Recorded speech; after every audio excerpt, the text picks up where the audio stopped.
मात्र त्यामुळे नवीनच प्रश्न एसटी महामंडळासमोर उभा राहिलाय। अनेक ठिकाणी एसटी बसचं तिकीट हे 91 किंवा 74 किंवा 86 रुपये असं आहे। जर 91 रुपयाचं तिकीट असेल तर प्रवाशांना 9 रुपये सुटे कुठून देणार असा सवाल वाहकांनी विचारलाय। आमचे प्रतिनिधी अमर घटाटे यांनी एसटी प्रवाशांकडूनही समस्या जाणून घेतलेल्या आहेत, पाहूयात।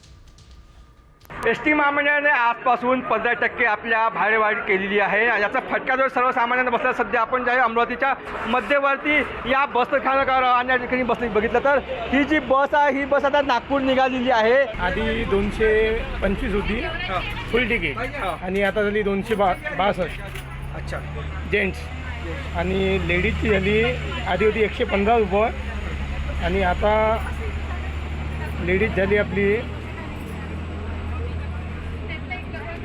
लेडीज 132 रुपये झाली। तिकडे जे होते ते होते, आता काय मागीच वाढून राहिली। आता मोदी देते तर इकडून काढते, दुसरं काय म्हणे। पण आता आश्वासन फेल झालं ना त्याचं, आश्वासन फेल झालं ना म्हणे ते, पण काय मागी होत कमी करतात का? फक्त इलेक्शनचे जुलमेच असतात ते अगोदर।